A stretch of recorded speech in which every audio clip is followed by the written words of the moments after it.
Bom dia, amados.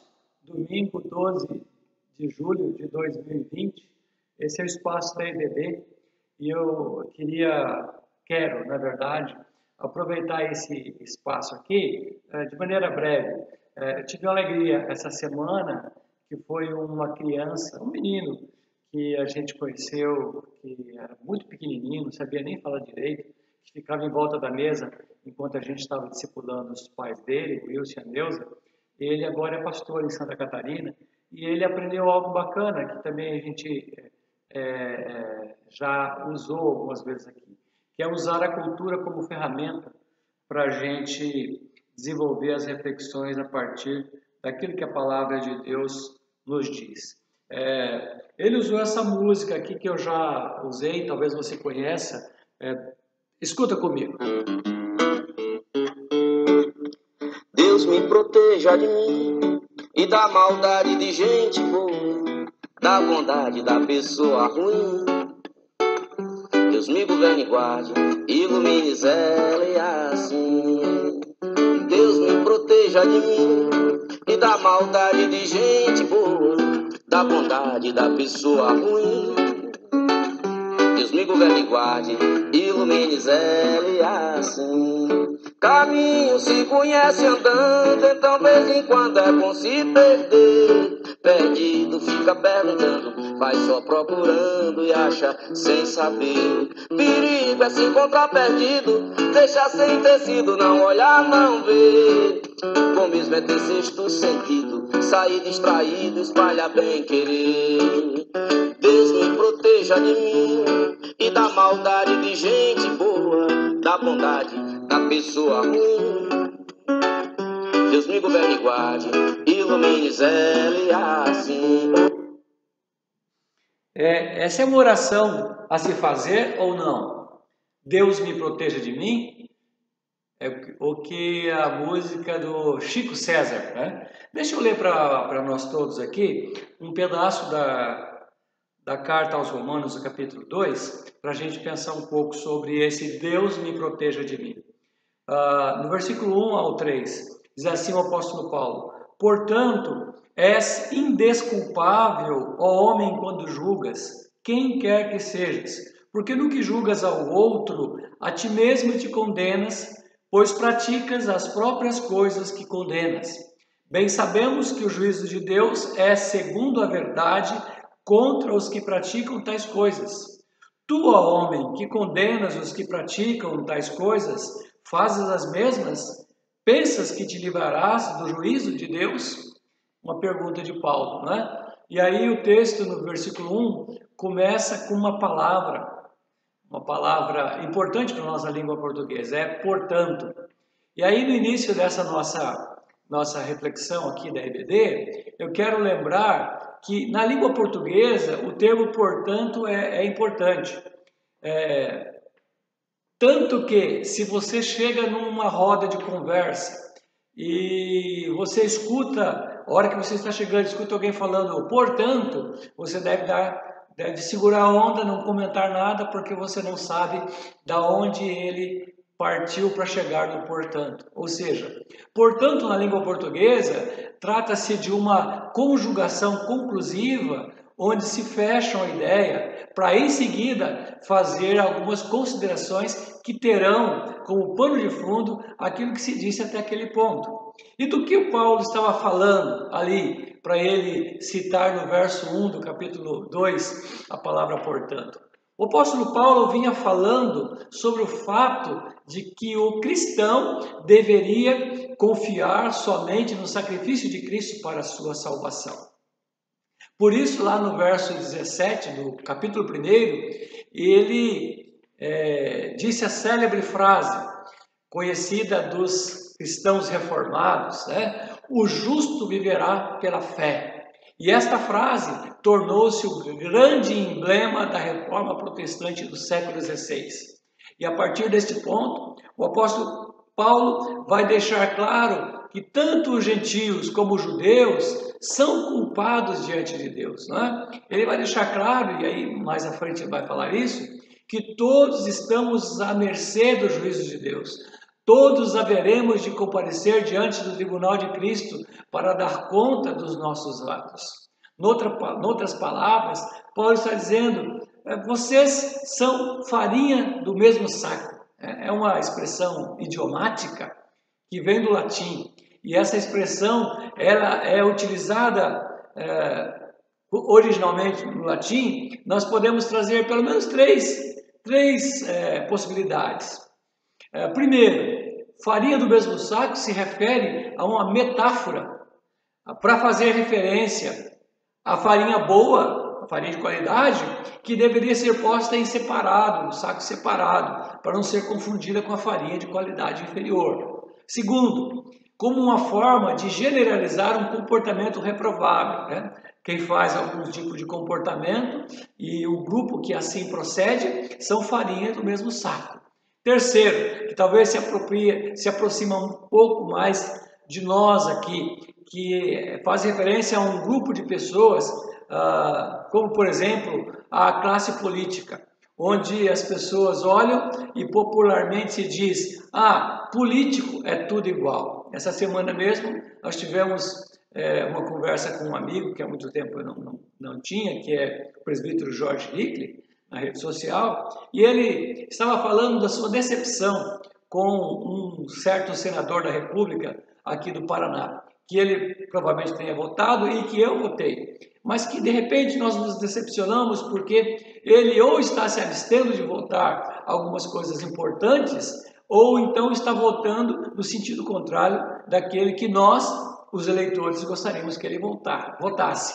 Então, quando a gente olha para a classe política, a gente diz, são, entre aspas, tudo farinha do mesmo saco. E aí Paulo, quando fala dos judeus, olhando para os novos crentes, criticando os novos crentes que não eram judeus, Paulo diz assim, és indesculpável, ó homem, quando julgas quem quer que sejas, porque no que julgas ao outro, a ti mesmo te condenas. Por quê? Porque em algum momento você pratica alguma coisa.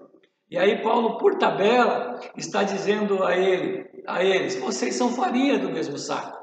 E por tabela também, Paulo está dizendo a nós, quando nós somos pessoas que são muito críticas ou que olham para aquela pessoa que está começando na fé e que ainda tem algumas coisas que estão sendo trabalhadas na vida dela, Paulo está dizendo, você é a farinha do mesmo saco. Se não é a misericórdia de Deus, você não estaria onde você está hoje. Então, sim, Paulo está dizendo que nós somos farinha do mesmo saco. E é difícil aceitar isso. Não estou falando que é fácil. É difícil aceitar que, de repente, lá no fundo do coração, nós sabemos que nós temos o mesmo potencial de cometer os mesmos erros dos outros. Até mesmo aquilo que a gente detesta que as pessoas façam contra nós. E aí, quando alguém faz alguma coisa que a gente não gosta, ninguém merece, nem eu. E isso é algo que está presente. Veja, um exemplo aqui. Há poucos dias, no Brasil, vemos que algumas pessoas não estariam qualificadas para receber o apoio emergencial, mas quem não ficou tentado em ir lá e pegar a grana? Puxa vida, é tanto perrengue, né? É uma gíria aí, engraçada, perrengue que a gente passa, que a gente consegue lidar com as situações, viver muito melhor que a média, mas um dinheirinho a mais sempre viria em boa hora para atender uma necessidade ou outra que a gente quer. Então, quantas pessoas se viram tentadas ou foram lá e até pegaram esse dinheiro sem, de fato, estar dentro da qualificação exigida para tal, né? Aí, quem sabe, nesse momento, alguém pule na cadeira e diga, eu não faço isso, eu não sou desta laia, eu não sou desse nível de pessoa.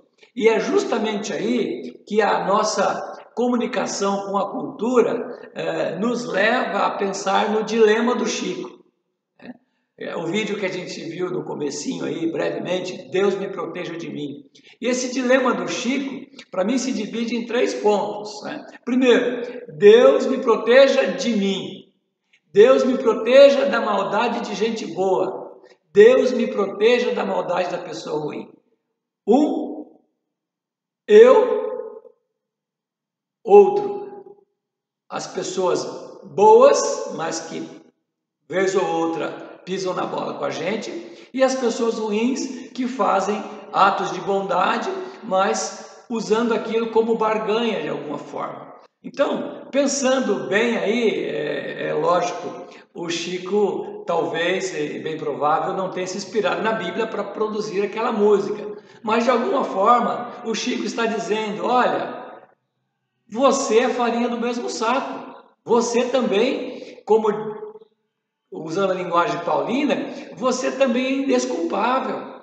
E é verdade, a gente precisa olhar para o fato de que, no primeiro momento, os destinatários da carta foram os judeus cristãos. Mas agora nós somos os destinatários. No primeiro momento, eram os judeus que pensavam de si próprios como superiores aos gentios cristãos, aqueles que não eram judeus. Isso nos leva a pensar que nós não podemos nos achar superiores ou melhores que alguém ou que quem quer que seja, né? Os judeus pensavam assim porque eles haviam sido criados, haviam sido educados na lei santa de Deus, e é por isso que eles menosprezavam os gentios. Vocês não receberam a lei de Moisés, o nosso grande profeta que recebeu a lei. E agora, naquele momento, Paulo está chamando eles a atenção, por quê? Porque eles eram agora irmãos na fé daquele grupo que estava chegando, que não tinha tradição de fé, tradição religiosa que eles tinham. Mas apesar disto, eles estavam sendo inseridos na família de Deus. Aqueles judeus se orgulhavam por ter sido criados em padrões éticos elevados e morais para a sua época. Mas Paulo está criticando ali, dizendo para eles, olha, isso da parte de vocês é pura presunção, é arrogância, é orgulho. Dizer que vocês, pelo simples fato, têm padrões elevados, não torna vocês melhores que ninguém. O que torna vocês diferentes não são os padrões elevados, mas o comportamento, é a prática, é o comportamento da pessoa que conta. E a verdade, e aí nós não temos o texto, mas que provavelmente está perpassando aí uma possibilidade de pensar sobre isso, é que o comportamento de alguns cristãos ali, judeus, talvez e muito provavelmente não fossem melhores do que aqueles que estavam chegando.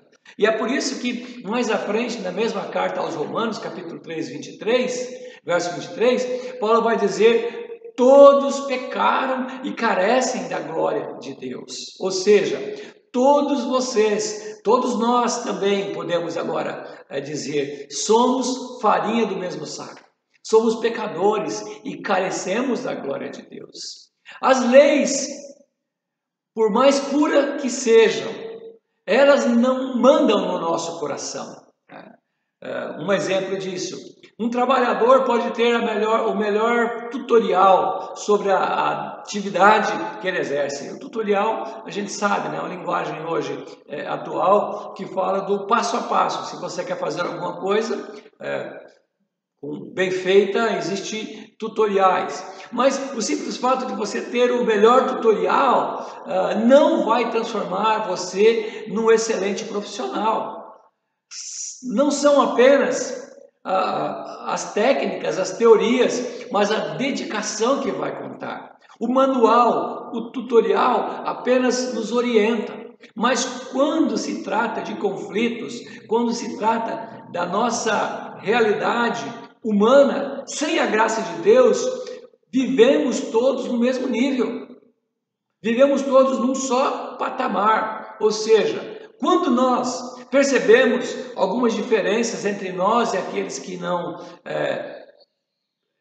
temem ou que não vivem de maneira profunda a fé cristã, nós devemos lembrar que só a bondade e a misericórdia de Deus é que nos leva ao arrependimento e que por vezes nos impede de cometer os mesmos erros que nós não aprovamos nos outros. E é por isso que quando eu lembro dessa frase, Deus me proteja de mim, eu também penso que eu não posso cair nessa pegadinha também do Chico. E aí esquecer que eu tenho a minha responsabilidade cristã. E pode ser que em algum momento eu resolva pular de cabeça na espada e Deus não vai me proteger quando eu for assim, imprudente.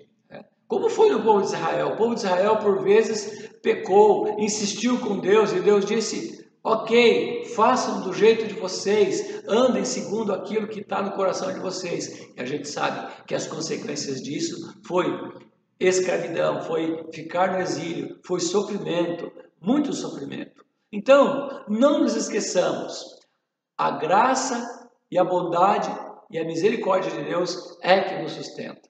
E que isso seja algo que esteja bem presente, e eu diria aprofundado no nosso coração, porque só assim nós seremos levados a reconhecer que nós não somos nada. Deus, me proteja de mim, mas me proteja mesmo, não me abandone nunca, não me deixe virar as costas para a tua palavra, não me deixe agir com arrogância perante ao meu próximo. Amém? Que o Senhor te proteja, que o Senhor te dê um espírito brando, que o Senhor te livre de ter um espírito de superioridade nos seus relacionamentos e que Ele mesmo te leve e te conduza a estar com os olhos bem abertos para perceber quando ofendemos os outros, quando a gente ofende os outros, quando a gente fala algo que desencoraja, quando a gente fala algo que diminui o ser humano, aquele que foi criado à imagem e semelhança de Deus. Essa é a minha oração. Pai, leva-nos a abrir o nosso coração para o próximo, leva-nos a abrir o coração para a Tua Palavra e também pensar com sensibilidade que muitas vezes a cultura nos faz repensar a nossa fé e a Tua Palavra é a única regra de fé e prática. Obrigado pela verdade que a Reforma trouxe e nos fez relembrar que é a verdade de que o justo viverá pela fé e que a salvação está apenas em Cristo Jesus, o Teu Filho. É em nome dele que nós oramos. Amém. Queridos, bom domingo, Deus abençoe. Como nós conversamos, ainda estamos sem os trabalhos da manhã na igreja, mas à noite, o Senhor permitindo, estaremos aqui no encontro presencial, com todos os cuidados que temos e que exige a situação, o momento atual, tá bom? Fiquem na paz, que seja um domingo abençoado de você com a sua família. Um abraço.